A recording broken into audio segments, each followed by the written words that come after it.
So I've been spending a lot of time sort of trying to understand the nature of physical reality. Yes. And I understand it to be a projection of my consciousness. All right. So, Then you understand its nature. right. So when I explain this to people, then the question that I always get is, well, if I'm just an expression of your consciousness, what does that make me? No. You have your version of them created out of your consciousness, but they have their version of you created out of their consciousness. It works both ways. It doesn't deny the validity of their existence. It's simply saying you're each creating versions of each other in order to interact with them so that you know each other exists in your reality. It doesn't take anything away from them just because you're creating your reality. They're creating it too. And you're making an agreement to share an idea of reality. You're co-creating. Okay. Does that make sense? Yeah, it makes perfect sense. So the experience that they're actually having as a person, is that related in any way to the experience that I'm having with them, or could they just be having something totally different? They could be having something totally different, but most of you will probably abide by the collective consciousness agreement to have something at least similar. The ones who are really not sharing your reality, you usually call them crazy. That doesn't mean that what they're experiencing isn't real. It's just not the consensus reality. They might be tapping into another consensus reality and not being able to relate to yours or you to relate to theirs. But generally, most of you will, by agreement, have some similarity in your co-creations. Otherwise, you would not be in the same reality at all. Yes? However, this is kind of a malleable and flexible thing. It's the reason why some of you are experiencing different realities. Even though you might share some commonality, some of you can also experience different realities because things are breaking up and breaking apart, and time and space are becoming more flexible and more malleable and less solid, less crystallized. Hence things like what you call the Mandela effect, where one person will remember one reality and another person will remember another reality, and both of you may be right because you're remembering two different realities. Yet you can have a common reality in which you discuss the idea that you're remembering two different realities. This is part of the orchestration. This is part of the awakening to the understanding of how malleable and flexible space and time are because you're creating them. So you can play with them that way and have two different experiences of two different realities while at the same time also sharing a third reality with each other in which you're discussing two different realities that you don't share. Sounds like fun. Indeed. So I'm trying to understand sort of where the line is between the consensus level reality and my own. It's like right there, I believe. That's the one. Oh, maybe it's over there. And over there, and over there, and over there. What line are you referring to? Well, so I've had synchronicities in my life where I feel like Yes. I am affecting what is, sort of at the consensus level, at least the common, Yes. even call it like the geopolitical level. All right.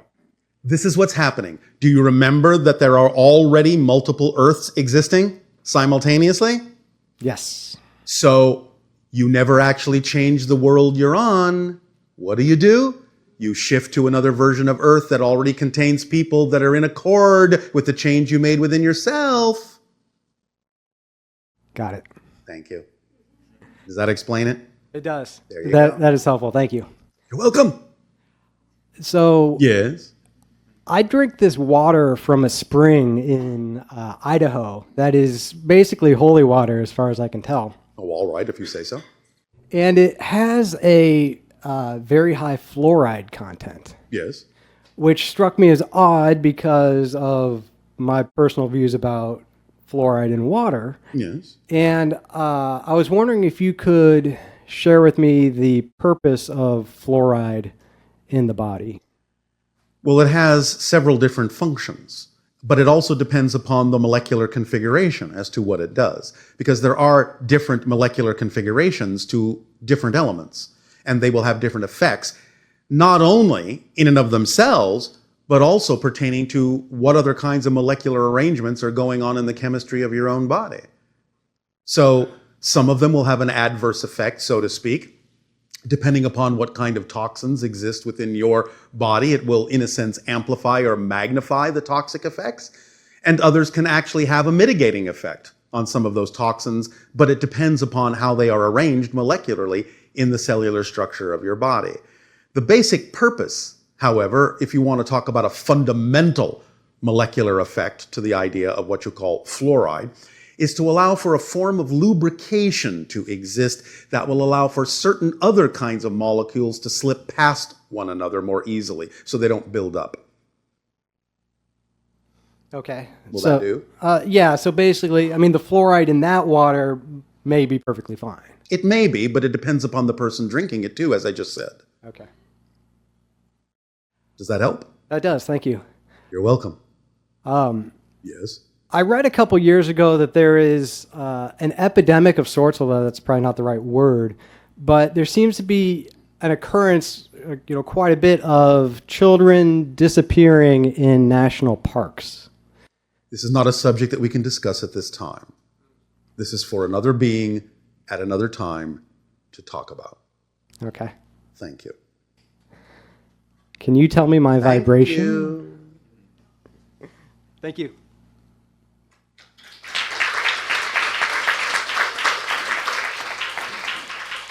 It was 185,000 cycles per second, but the moment you asked me to tell you, it dropped to 165.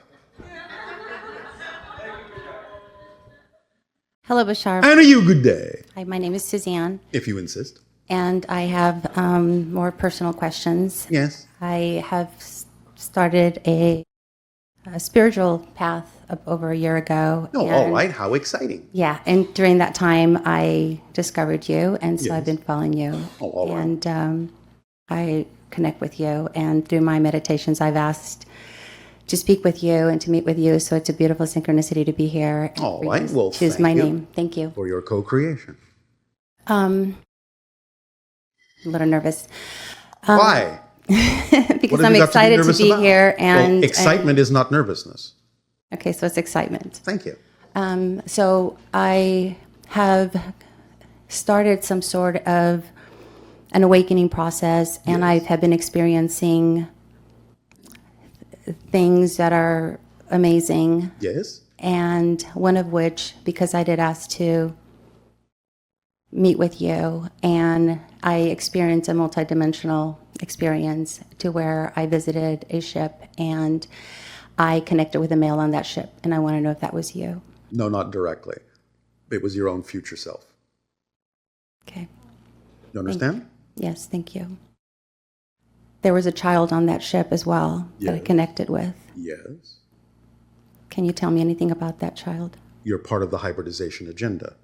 It's your child. Thank you. Is that two questions or is that one question? Well, now you've asked another. I'm sorry. So now we've lost count. So are you able to tell me what starseed I connect with?